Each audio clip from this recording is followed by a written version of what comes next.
Welcome to Flashback Friday on Harvesting Wisdom. Today, we revisit a powerful moment from our archives that continues to inspire sustainable change.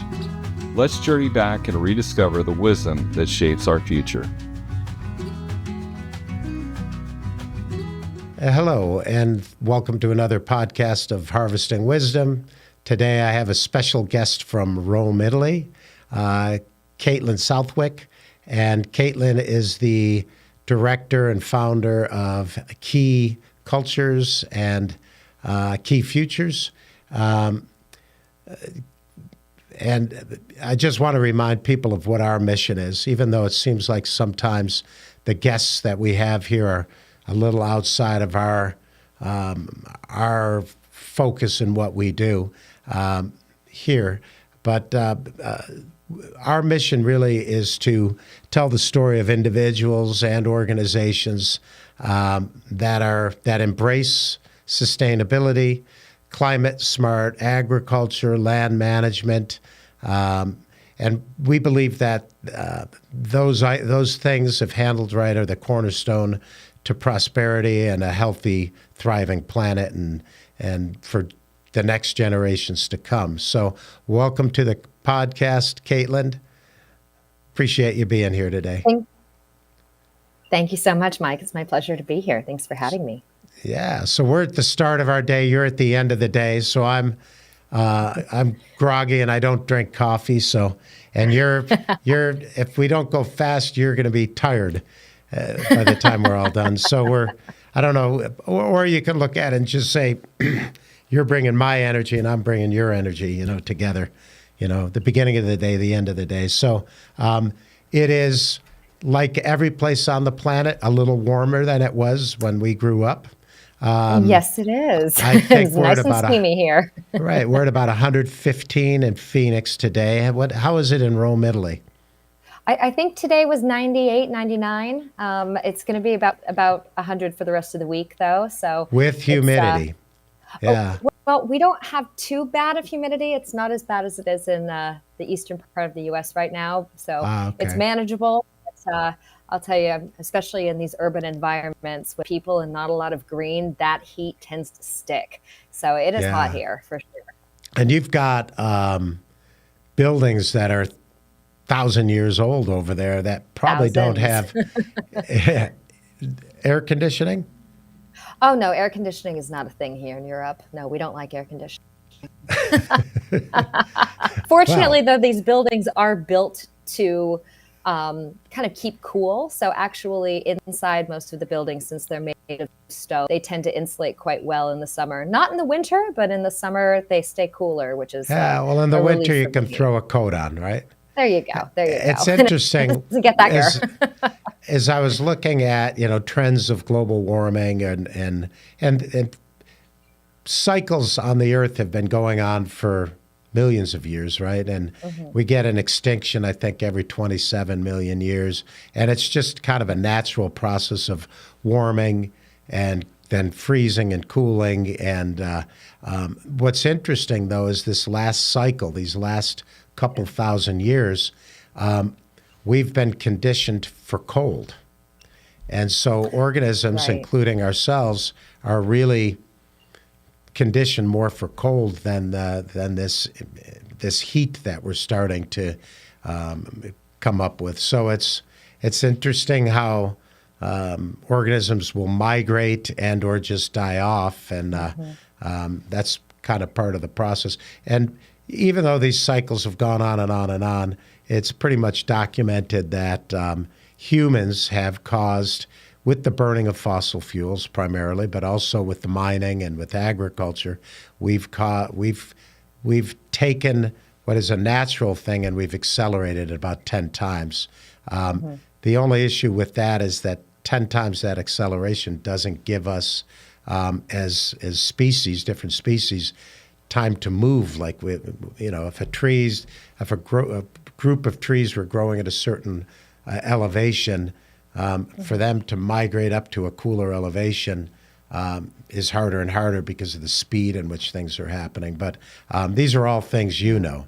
So I'm gonna read through your bio because it's kind of extensive, and you correct me because you have a better idea of what you've done. You are the founder of Key, which is spelled Ki. And I'll ask you about that in a bit. But that's it talks about sustainability and conservation. And that term conservation isn't used enough. I mean, it's been around a long time, but I think we've lost track of that. It's not the same meaning as our political parties now that call themselves conservative. It's a different thing, although that's where that particular party got its start, with conservation, right? So you have an MS and a professional doctorate in conservation and restoration. And here's the interesting, of cultural heritage from the University of Amsterdam. You were in Boston University. My brother went to Boston College. So same neck of the woods. I have a lot of family in that New England area, aunts and uncles and stuff. So we spent the summers there. But you have extensive experience in the conservation field. And you've worked for some of the biggest institutions on the planet, the Vatican, the Getty, Uffizi, the Rapa Nui, I think it's pronounced Nui, right? All right. Yeah, so Rapa Nui. Don't laugh at me. I'm not at you, not at all. Right. You served as the secretary of the Working Group on Sustainability for International Council of Museums and professional member of American Institute of Conservation and Culture. You've presented in over 100 conferences, so I'm a little jealous there. Public speaking can be a little nerve-wracking, right? But you've published articles in academic journals, taught courses worldwide for organizations like UNESCO, UCLA, Getty Conservation Program, ICOM, and you've got a holistic approach, to sustainability and cultural heritage. So, wow, that's an awful lot. So I'll get into some details on that in a second. But so where did you grow up? I'm from Colorado. I'm your neighbor.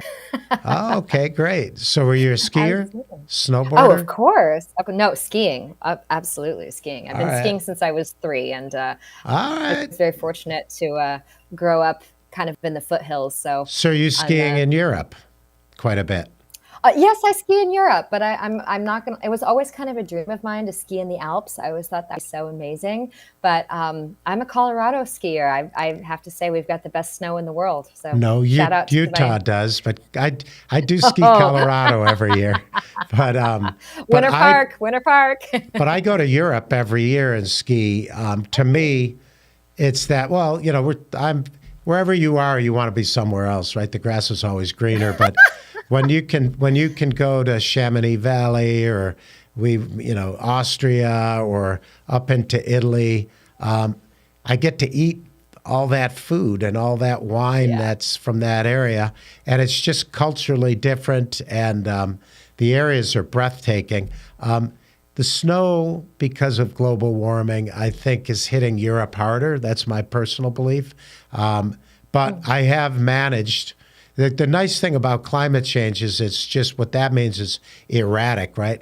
So once in a blue moon, we get one of those El Nino type of things here in the States. It means it's coming from both the south and the north, and we get that stream of water. In Europe, though, I was in Chamonix, and down below it was a little dry. Then as I went up, I was in France. It was a little drizzly rain, and then when I got to the very top, we had like 3 feet of fresh powder, and the terrain there is so rugged and so steep. I love it. I mean, to me, I love going to Europe, even if the snow's, I went to, where was it last year?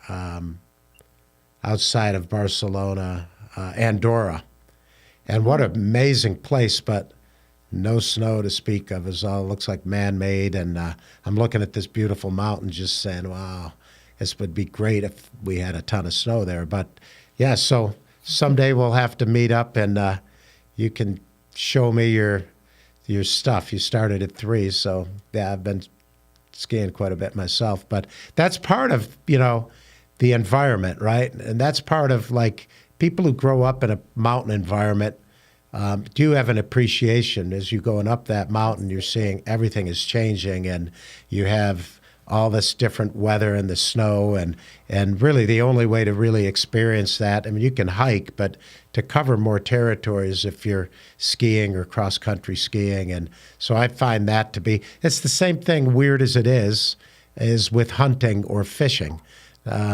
Because the reality is most hunters and fishermen are naturalists. They really have a reverence for animals and that kind of thing. And they love being outdoors, right? Being an outdoors person. So, and in Africa now, a lot of that hunting is over, and people go with cameras and do, hunting. They're photo safaris now, where you're looking at stuff, and I do that every May, June. But anyway, let's get into what you've done. The museum and heritage stuff. I have a friend whose daughter, I think, just finished at MIT or very close in her PhD. And oh my God, how much she had to speak 3 languages. That was part of her deal. And one of them was Arabic, because her studies were on such an arcane, narrowed focus of, I think she was doing artifacts and art from, I can't even remember, some part of the Middle East. And it was very, very specific at what she's doing. But that's the level of detail that you have in UNESCO sites. Any place I go that has a UNESCO site is always worth going to. It's a special place, right? And so the preserving of heritage, you talk to me about that. Tell me, what your passion was, and why is that important to all of us here on the planet? Absolutely. Well, thank you, Mike. I think, you're talking about the mountains and the experience of being outdoors. And I always say that being from Colorado and being a mountain girl is really, it's what shaped me, and it's what ended up putting me in the direction that I'm in now. And I think, for me, you talked about this a little bit earlier, this idea of conservation. And conservation, when I'm talking about it, is art conservation. When you're talking about conservation, you're talking about land conservation. But actually, they really go hand in hand. And that's kind of the intersection of what we're trying to explore. So I obviously grew up in Colorado, as I mentioned, mountain girl, love this beautiful planet we live in. But I also had the great fortune of traveling when I was young. And the first time I went to Europe, I was 9 years old. And I remember walking into the Louvre in Paris and seeing all of these unbelievably beautiful sculptures and paintings, and just having this really profound effect on me. And I fell in love with art, and I fell in love with history. And so after I did my undergrad in classical civilization, and I was studying history, and I was figuring out what I wanted to do with my life. And I've always loved museums. I always wanted to work in museums. And I thought, conservation of art is really important, because the experience that I had as a little girl so deeply and profoundly affected me. And I want to be able to preserve that for another little girl in 100 years, so that she can walk into them and she can see these incredible pieces of human expression and have that same moment. And so for me, that was really, my passion for preservation drove me to conservation. And it was a really interesting journey, because, as you mentioned, I've worked all over the globe. I've had these unbelievable experiences working at the Vatican, at the Uffizi, being part of the first team of conservators to go down to Rapa Nui and work on the Moai statues. But where I hit the problem, because I'm standing on the beaches of Rapa Nui dumping toxic chemicals over the Moai and watching it run into the ground and out into the ocean. And it just churned my stomach. I realized that in doing my job well as an art conservator, I was destroying the planet. Right. And that just hit me. And it was like, well, this is almost oxymoronic. Like, this is hypocritical. How can we be conserving art and destroying Earth? And for me, it was really about how we can bring these two things together. And this actually started my journey into this idea of environmental protection and art conservation. And that ended up exploding into this intersection of culture and sustainability. And sustainability in the broadest sense, looking at environmental impact, looking at societal impact, looking at the economics of all of it, and then also culture in the larger sense, not just in terms of conservation of cultural heritage, but actually looking at the stories that we tell and the platforms that we have as community-focused centers that can really influence society at large and help shape that paradigm shift that we need in order to transition to a green future. So this is what I play around with every day. Yeah. So, so you brought up the concept of holistic problem solving, and sustainability. Yes. Sustainability is a great word, but it's so broad, right? It's such a exactly. But it means everything and nothing. it kind of does. But the idea that you came up with is really what sustainability officers do. In big corporations, and so they're going into their plants, and corporations are, for instance, their focus is on making money, whether it's manufacturing or service or whatever it may be. Their idea is to make money, but they bring on a sustainability officer who then actually looks at the entire ecosystem or environment. And if they're doing exactly what you're doing, chemicals are going in to the water, or, you might have gases going out into the atmosphere. What's kind of cool is the idea of the sustainability officer. They take into account the profit of the company. They're also looking at the people who work there to make sure that environment is safe for them, but also an environment that they can believe in and get behind. And at the same time, they're looking at tweaking. And I think what's been proven over these last 20 years since the UN started with its sustainability goals and such is that companies are realizing that the sustainability officer is making the company more profitable. And it's definitely it's encouraging employees to be involved, and it's encouraging the company to be involved with the community. So it's not a battle. It's not really a political battle at all. It's like it's the main premise of any business is to be more efficient, right? And it's not efficient when you've got excess waste or when you're in dangerous environments. But let's talk specifically about your world, which I've already said I've got a friend whose daughter went into that. And with the exception of me going to museums, that's as far as I know about any of this. I do go in sometimes, and I see people like there might be a big mural or a piece of art that, God, it could be 1,000 years old, and I see people up on scaffolds, with tiny little instruments, and it looks like they're cleaning or they're, trying to repair something that's torn or something like that. So what are those people called? What's that? That's not what you do, right? You don't. That's an art conservator. That's a art conservator. And art conservator, yes. So they almost have to be artists themselves, right? Or engineers of some sort. If you use the wrong tool or the wrong chemical, you could do damage to that piece of work, right? And now you know why it's such a stressful job. Well, on top of it, I studied art conservation for 8 years. It's very intense. So there's a lot of people who get into that, right? Not lots and lots and lots, but there's every place I go that seems like there's enough people to keep it going. So that's one thing, right? Then operating a museum itself is you're getting funding for it, or getting the general public to come, to be aware. So that's an entire marketing approach for that museum, right? Well, let me back up just a second, Mike, because you're talking about, you walk in and you notice the conservators on this, interacting with the object, which is, part of what we do. Do you ever notice the atmosphere is in the museum, the temperature, how it feels?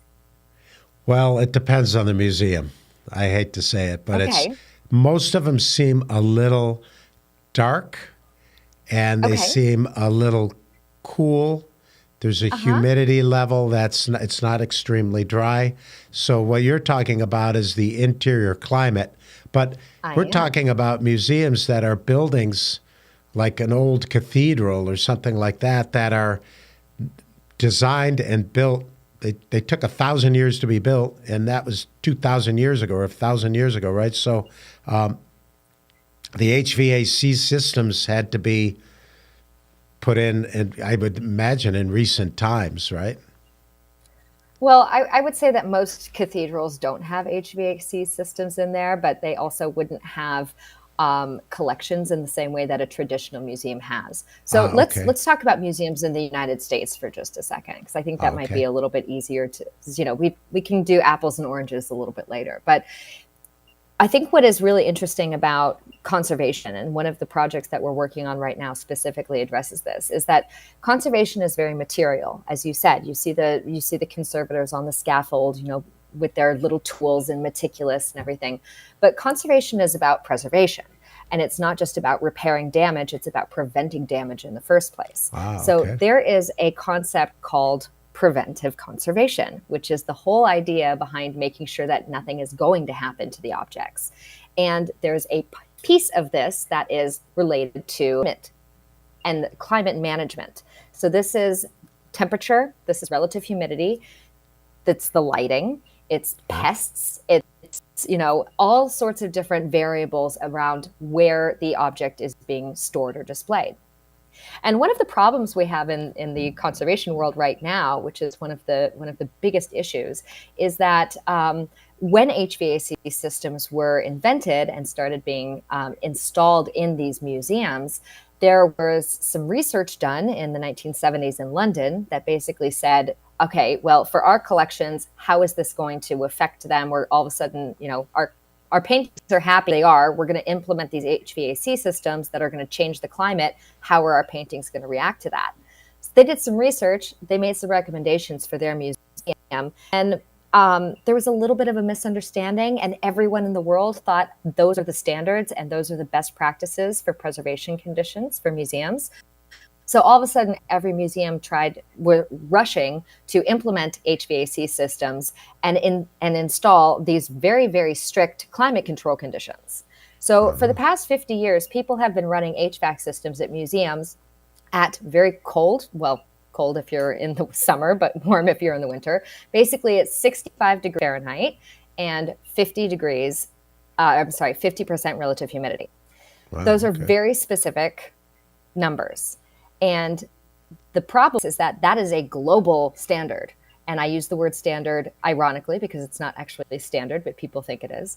Basically, what has happened is that the museum sector has decided that for best preservation practices, they're going to overuse their HVAC systems. So 24/7, globally, year round, keep their indoor climate at 65 degrees and 50% relative humidity. Can you imagine the energy consumption of that? Oh my God. Did you know It's that it's most got a museums are big actually the carbon most footprint. most museums are actually the most intensive energy consumers in cities, and people Wow. don't know this. Wow. Yeah, I mean, Wow. I'm sorry to be the whistleblower. I love you, museum sector, but you guys have heard me say this to you, and now I'm going to say it to a wider audience. It's actually not necessary. From a preservation perspective, we have 20 years of scientific evidence that say that actually these standards are not required for best preservation of collections. The problem is that museums haven't made changes. So this is where I come in, and this is the type of systemic change that we're focused on, is driving old practices out, looking at adopting new technologies for energy efficiency, new methodologies for greener preservation practices, and new standards and protocols for best preservation. Okay. So do you do that? I mean, you could do it on a biome standard, right? So if you're near the sea, if you're near the equator, if you're near Yeah, either of the poles, if you're in a desert environment, exactly. is that more or less how you kind of design?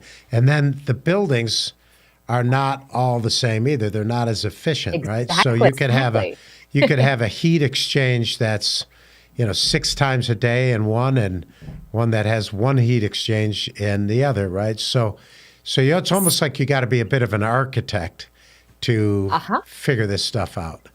Well, and see, you nailed it, because this is exactly the problem. If every museum in the world is trying to achieve the exact same conditions, but they all have different geographic locations, they're all, different buildings, different facilities, and different types of collections, then, we're not actually preserving our collections in the best way, because we're not with our environment.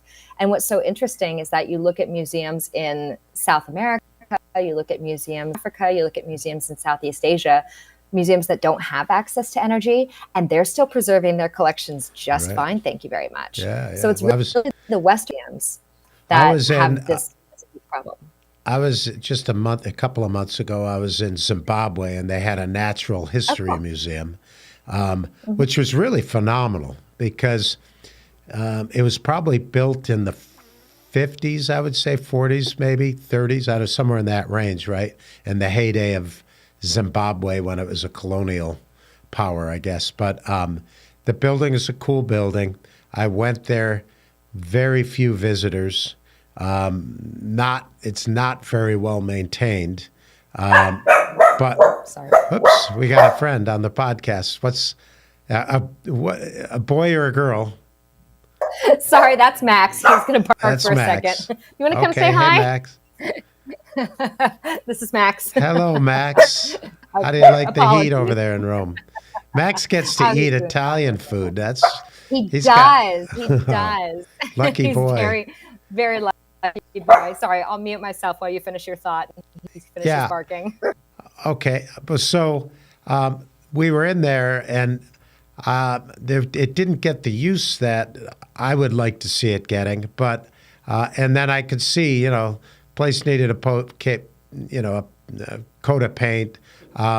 I think the building was built to the point where it was pretty insulated. I don't remember it having a lot of air conditioning or heat or whatever. I mean, the temperature there is actually more of a California style temperature to begin with, so it doesn't really experience the extremes. But I could see like dust. So that's one museum. I've done pretty much everywhere I go, whether it's Europe, South America, Oceania, or whatever. I like to go and look at the museums. And I try to broaden my perspective if I can. But, realistically, if I'm looking at an art museum, I like to see, that period from the 1880s to the, more of a modern art, I guess you would call it, and that's kind of so when I go to museums, I kind of look for that. And I guess, but it depends on who you are as a person, what you're looking for. They have a museum in South Africa that is designed as the cradle of humanity. I don't know if you've been there or not, but have. Really great stories and stuff there. Not as many artifacts per se, but they had a fair amount. Same thing in Ethiopia, in Addis Ababa, where they have Lucy. And some of them, they don't look like when you're going to some museums, the ones that have the big money, it looks like you're at Fort Knox, right? It's like super security measures and stuff, so I know what you're talking about. Each place is different. And if we look back, these artifacts can date back thousands of years.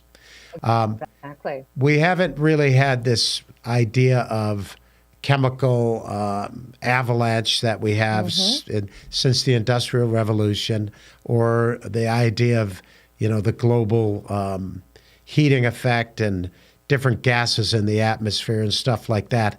Do you think, how much of a factor has this last 200 years been on this industrialization, been on the actual artifacts? Is it, because what you're talking about, HVAC systems, is really temperature and humidity, right, and light. Well, most of the museums were around for could have been around for 500 years before, and they already kind of had the temperature and light and humidity kind of figured out. But how about atmospheric toxins? Is that a real thing when it attacks paint or it attacks a piece of sculpture, whether it's metal or stone? Yeah, absolutely. It's a huge, huge risk. And actually, it's the biggest risk right now to voltage is climate change. And it is the pollutants, extra pollutants in the air. The best preservation conditions for object comes to temperature and relative humidity are its historical conditions. It's, as you said, a lot of these things have been around for hundreds of years. So they're used to certain fluctuations in the season. They're used to the lows. Any damage that's going to happen from temperature, relative humidity has already happened.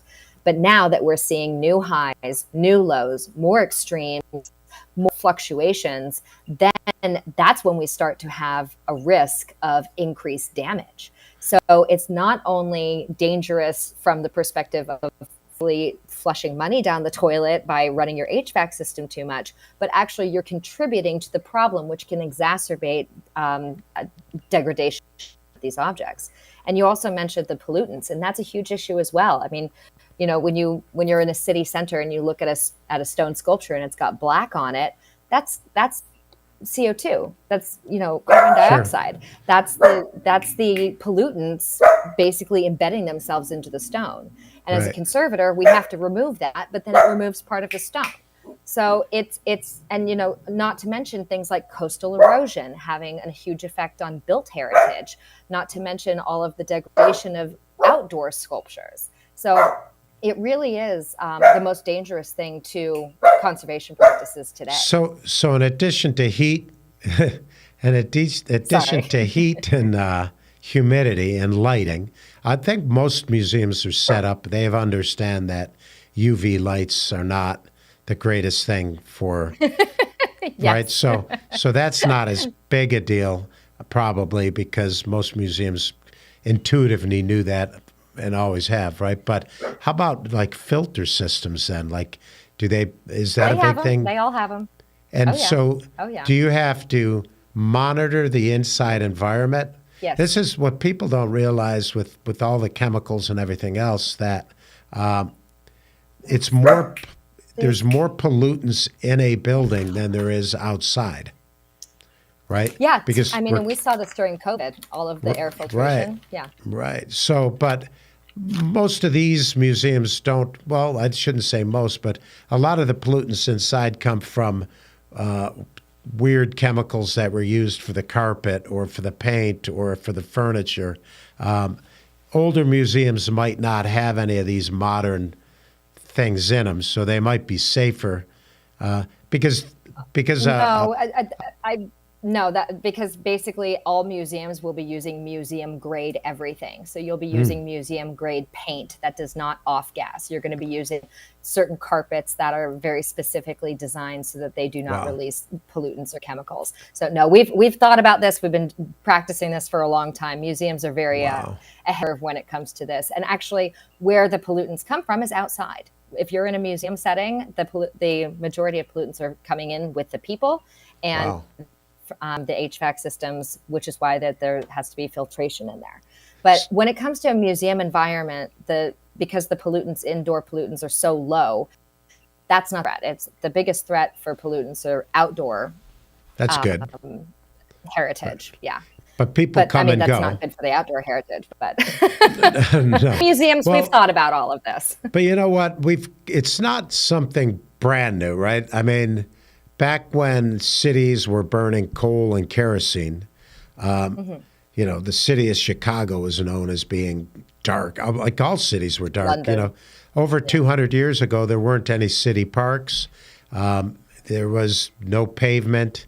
Animals were, carrying people, horses and horse and buggy. And you heated your homes with either coal usually, or you heated it with peat in parts of the world. And they off-gassed. I'm thinking in terms of the city of Bilbao. I saw a pitch. When I went to Bilbao, it was like this beautiful city, right? But from what I understand, the whole city had been sandblasted to get all that grimy black. And you're right, it is carbon, but it's not just the recent 50 years of global warming or anything like that. It's really, it goes back to whenever humans were polluting an urban environment, right? And that's primarily, there's some museums that are outside in the countryside. If you're maybe in Spain and you're looking at, the houses of some of the artists and things like that, and some of their studios were in remote areas. But for the most part, museums, I would think worldwide, are in those urban environments. Is that right? Because that's where people are. I mean, both. You have museums everywhere. There's 104,000 museums in the world. Oh my God. You have a lot in cities, but you do have a lot of community museums. You have a lot of rural museums. I mean, a museum is everywhere. A museum is a place for community gathering and shared selling. So I think, you can't say that there's a museum, that there are more in the cities than there are in the countryside, I would say. You can't. They're wherever people are. So, yeah, exactly. So you hire those. So, all right. So as you grew up, moved from Colorado, what brought you to, obviously, you had to go to the biggest museums, so you had to go to other places. But so where in the world have you lived? And when, like right now, you're in Italy, what projects are you working on from where you sit in Italy? Well, this is the very, very short version of where have I lived is I did Colorado, Boston, LA, Hawaii, Florence, Carrara, Cardiff, Amsterdam, back to LA, to Rome, back to Amsterdam. And then for the past 3 years, I've been a digital nomad. So I've lived in a few places. Wow. And then in terms of current work, it's actually my company is based in Amsterdam, but we work globally. So I get to work from anywhere. And you said something about grass is greener. Well, I found the greenest grass in the world. I love this place. Rome is absolute heaven for me. So I'm you very like happy Rome to be more than here. Florence? Oh, well, I'm a classical history major. So, I love the Renaissance, Michelangelo any day of the week, but there's something magical about Rome and the history and how old it is. I just, getting to wake up in the day and be like, oh, if I want to pop down and see the Colosseum, I can go hang out for a little bit. That's pretty spectacular. I feel very, very fortunate to be here. Oh yeah, eat lunch on the Spanish Steps. So why not, right? Yeah. So you started Key, yes. And you got Key Futures and Key Culture. So yes, that's correct. It's just two programs of the same organization? What is that all about? They're two separate organizations. So Key Culture is our nonprofit branch. So I started Key Culture 5 years ago, and we do a lot of international research and development programs. We do grant-funded projects. We work with other nonprofits to support open source resources, educational programming. And then Key Futures is what I call our action branch. So that's our service provider. And that's where we create the programs to actually implement the work. So Key Culture is a little bit like the support system, and Key Futures is a little bit the implementation system. Okay, so let's talk about Key Futures, which is the action program. So yes. Tell me what typically you would do. All of a sudden you're getting a phone call from a museum in Egypt or something, right?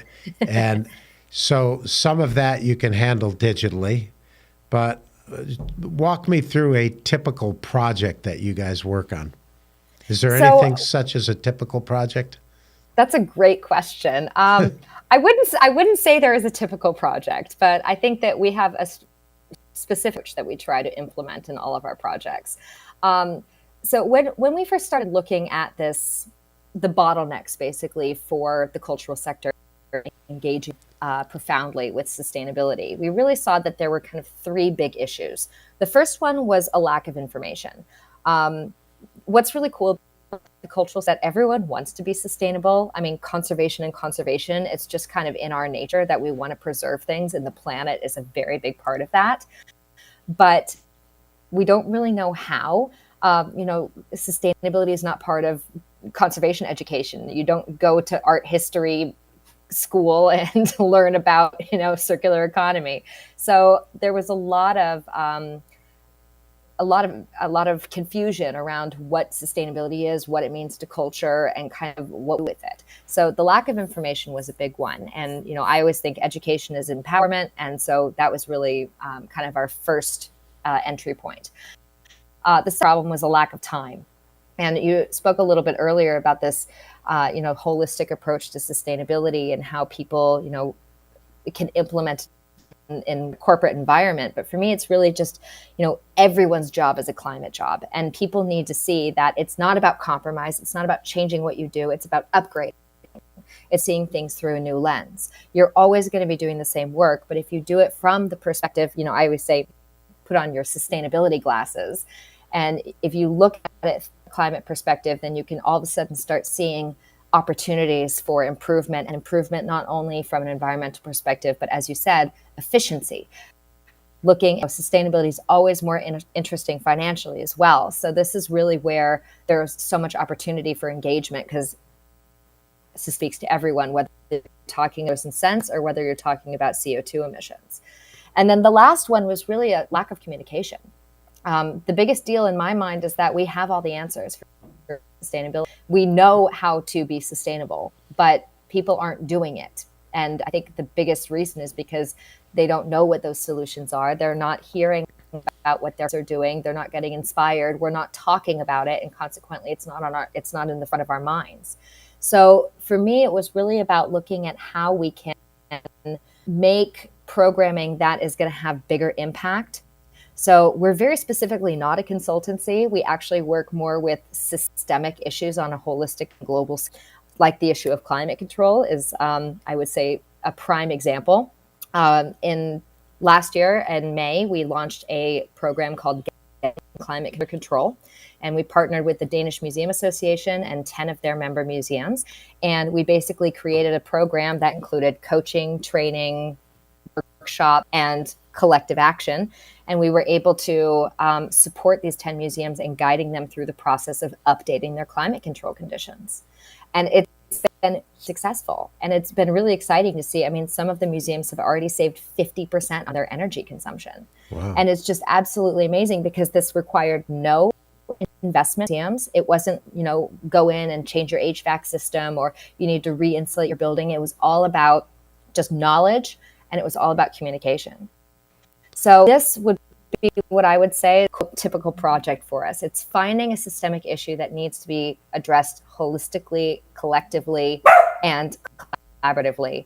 And then basically taking that and finding and curating a program to help guide museums through that process of changing their behavior. So I've got to ask this. 50, 60 years ago, air conditioning starts getting introduced to the world, right? And then, of course, the museum environment, the industry, I guess we'll call it the museum industry, right? Because there's 1,004 around the world. 104,000. That's insane. It's a lot of museums. Cool. That's cool, because that's the collection of humanity, right? Is in those spaces. But they start coming up with this idea that there's this new norm, and right. Let's use this air conditioning and heating and control humidity. And you said they got it to, I think, 60 degrees, 60, somewhere in that range, 65, 50% humidity. Okay. Everybody wants the easy way out. So what's the new norm? Is it a new norm, or is it based on biomes or your geographic area, or is it ad hoc? Every single museum has to have its own protocol. Well, see, and this is the issue, is that, as you said, people want the easy solution. You want to be able to just open up a book and read a table and say, these are the numbers we're supposed to use. Yeah. The truth is, it's not that easy. easy. You do have to take all of these different variables into consideration. And what is best for one museum will not be best for another museum, even if they're in the same city, because maybe they have different collections. Or vice versa, maybe they're on different parts of the world, but they have the same type of collection, but they still don't have the same needs for temperature and relative humidity because of their geographic location. So the way that we've approached this is collectively working together in order to, facilitate more transparent conversations about what, about collections and preservation ideals. But at the end of the day, every museum is going to have a different best practice. There is what we have actually, and I love Cecilia Winter from the Getty Conservation Institute always said that. She said guidelines should be processes, not numbers. And I just thought that was so brilliant, because actually what we're looking at here is, tailoring conditions to the variables that are necessary to consider. So you need to think about, your geographic location, what type of collection you have, what your building capacity is, what the facility capacity is. Get this from a more holistic way. So it's also about getting these different departments within the museum to work together, as well as getting people across the globe to work together to agree this is actually okay for our collections. And then you get the loan thing involved, and then it opens up a whole another can of worms. But that's, once again, why this has to be holistically and done, is because museums need to be able to communicate with each other. You mentioned the term open space and transparency, the terms.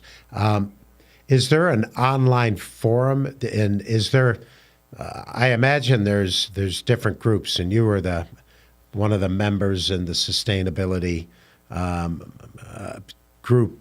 But if I'm a museum someplace in a remote part of the world, is there an alliance that I join, or is there how do you, it's pretty hard to communicate to 104,000 facilities.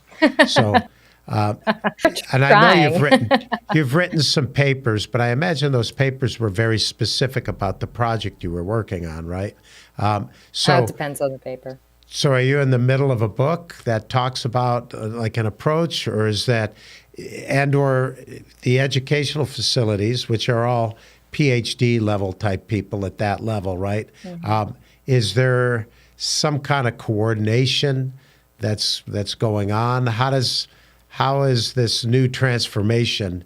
And because you mentioned people aren't getting any classes in sustainability. Should there be a sustainability class that's part of that museum PhD experience? I mean, the short answer, yes, there 100% needs to be sustainability in every education program. That is not limited to the cultural sector. That should be every education program under the sun. It all starts with education. And if students learn about sustainability and learn how it applies to their specific sector while they're still in college, in high school, in kindergarten, we're going to be great. So that is absolutely the root of everything, is getting these classes into these programs. But when it comes to collective action and working with what we have now, since we didn't get educated on this, looking at creating that international community, looking at Hub, that's actually what we do. So that's what we're trying to do, is get all of these museums working together, create that international community, create that resource platform for people to say, I have a question about sustainability, I'm going to go to Key. So that's what we're trying to achieve. It's definitely, as you already pointed out, it's a big, but we're really excited about it. We feel very passionate about what we're doing, and I mean, how much fun I get to work with culture and sustainability. Yeah, you're changing yeah, and I'd say your sector, like any sector anybody's in, thinks it's the most important, but truly your sector really is preserving the history of mankind, right? We can see what influenced the way we are now.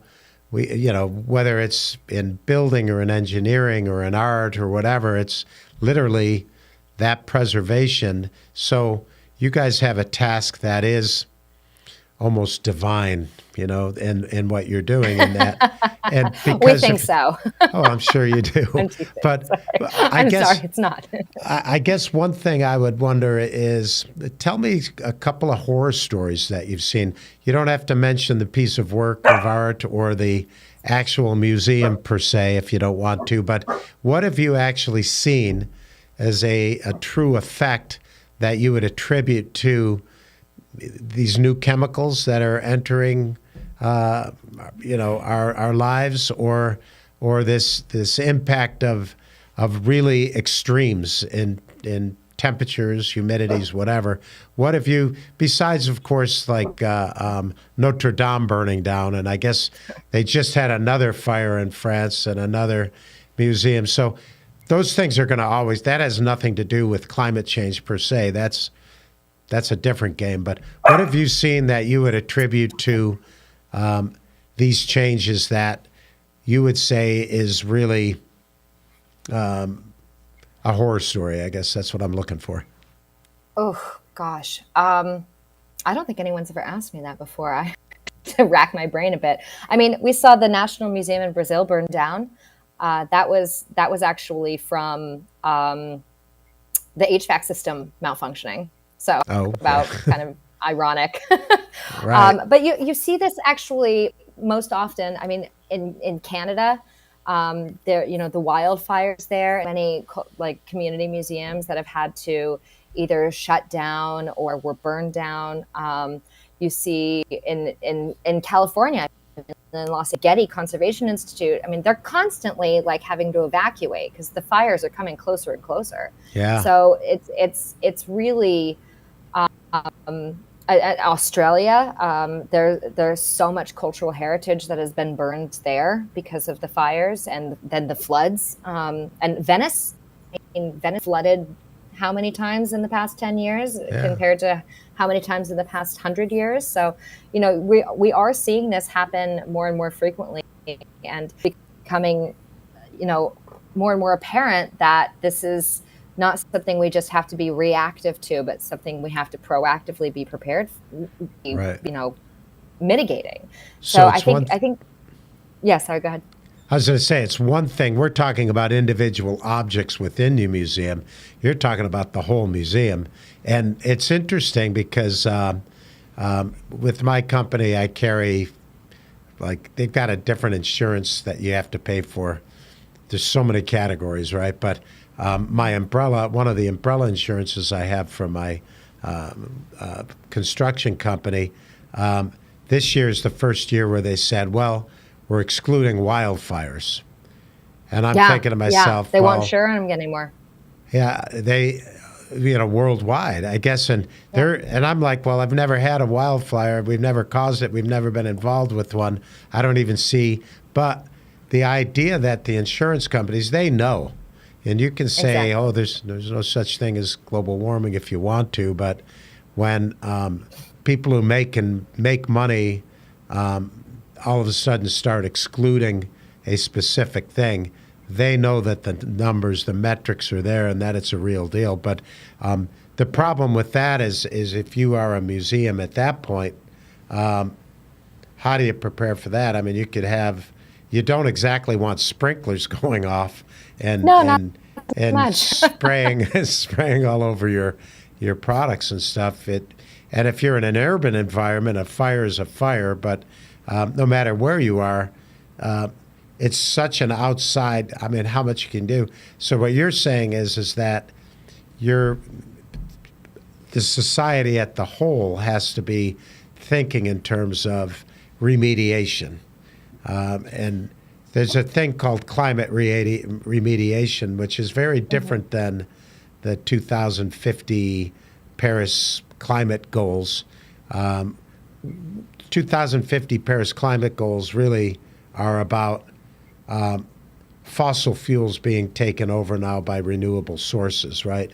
And that's going to happen without us all thinking about it one way or the other. But the problem is it doesn't ever get us back to pre-climate change statistics.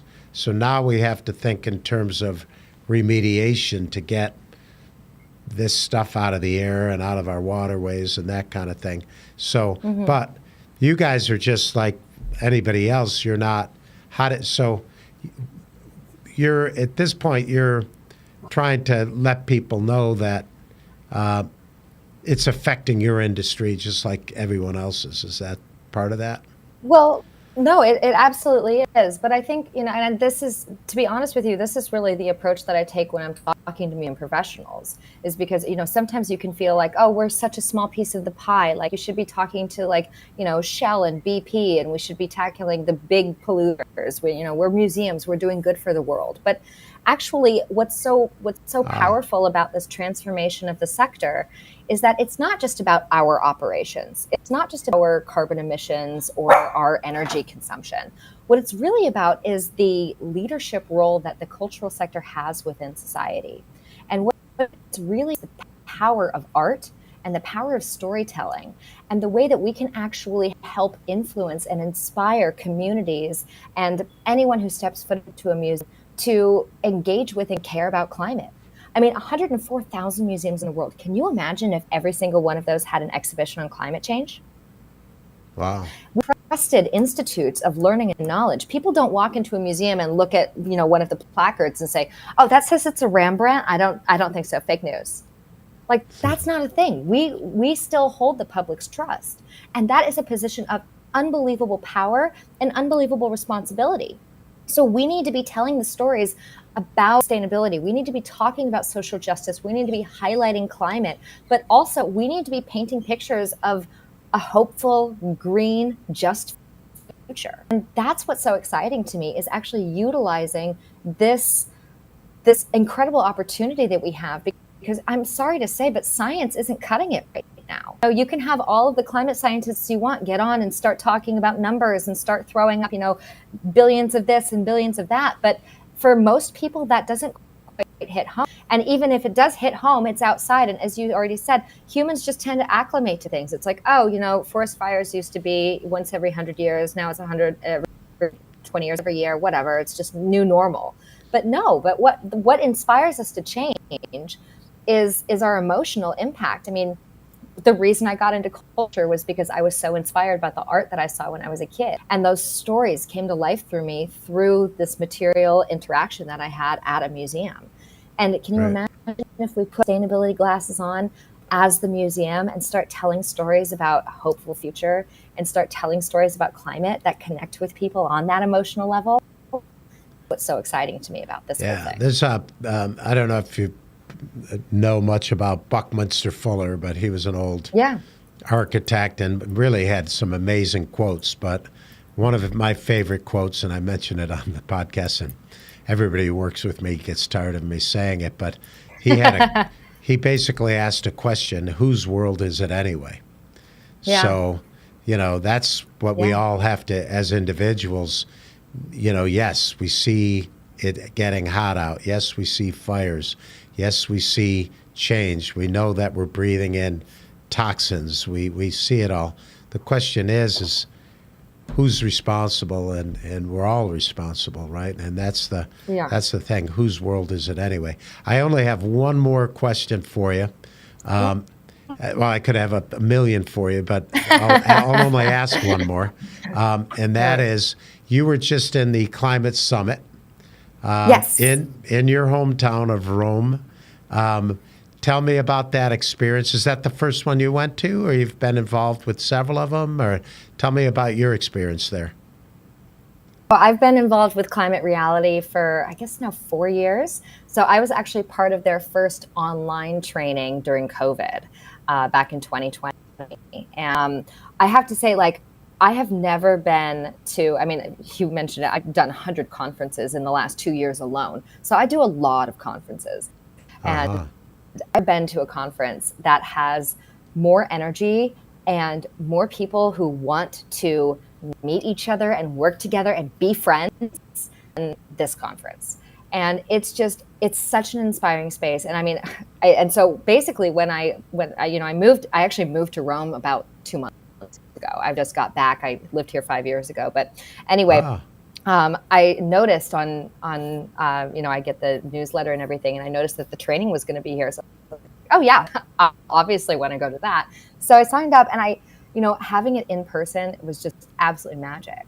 And once again, the same fire, the same energy, the same people. I mean, I have to say, like, I'm still in touch with so many people that I met there, but they're like my really good friends. It's not just business prospects. It's like actually genuinely that I now consider like my closest circle.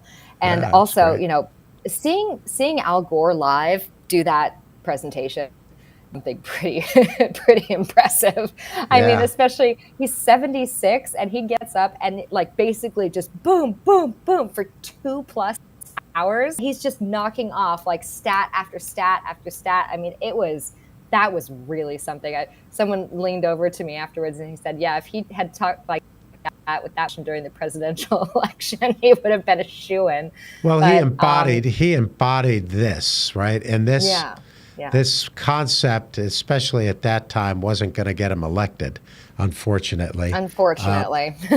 But yeah, I agree. I missed it because I was in the Galapagos on the National Geographic, so Joe went and he met you there. So but cool. I'll go to the next one. So it's pretty cool. When you go, there's so many different people you can go listen to and hear. Yeah. And there was some training there, and you got to hear Al Gore. Who else? What else did you learn there that you didn't know? That I didn't know.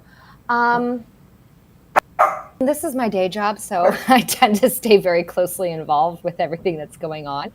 I think for me, it's not something I didn't know, but it was probably my session. There was one on storytelling, and I just gave this whole rant about how important storytelling is for driving behavior change. But it was really from different angles, because this person was talking about it more from like a public service announcement and like basically how you can utilize storytelling in climate communications on like a personal level and on a day-to-day basis. And I just think that that's so important. And I loved that because, it's not just about the news or about, reading about it or about educating yourself. It's about talking about it. It's about that advocacy. It's about being comfortable enough to ask a question you don't know the answer. And I think, as I mentioned earlier, like if we don't make sustainability, if we don't make climate part of our everyday conversation, then it's very easy to forget about it until it's too late. Right. And I think that it's so important for us to be able to feel comfortable talking it. And, this conference gives you a space where you not only feel comfortable and encouraged, but empowered to talk about climate. And it's my hope that every single person there took them and talked to somebody new about climate, not just the people that they know are already allies, but brought someone else into the circle. So is it too late? Not too late. That's the cool thing. It is not too late. Great. I am super, super optimistic. And one of the things that I learned at I do remember after all. One of the things that I learned that I was so excited about at this conference is that I didn't realize that carbon dioxide has basically a shelf life of 100 years, which means that actually, it's a very long time, which is problematic for, the next 100 years. Methane gas is much more powerful, but it's only 8 years. Oh, it's 8 years. Okay, it's much more powerful, but indeed, it's a much shorter shelf life. So the deal is, if we stop fossil fuel emissions today, in 100 years, the Earth will be healed.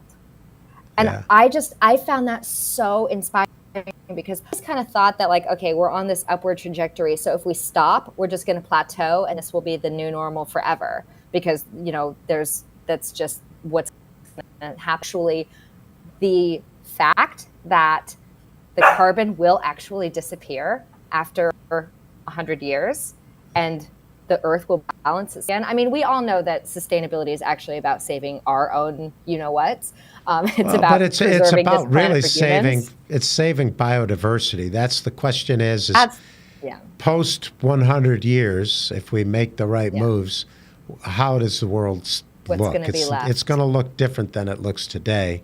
But you're right. Sure. I mean, during COVID, in just a 3-month period. I remember seeing pictures of videos from Florence where you could actually see clear water, And I remember driving into L.A., coming from the 10 from Arizona, and actually seeing from when I was in the foothills, I looked down and I actually saw L.A. And no smog. I was like, what is that?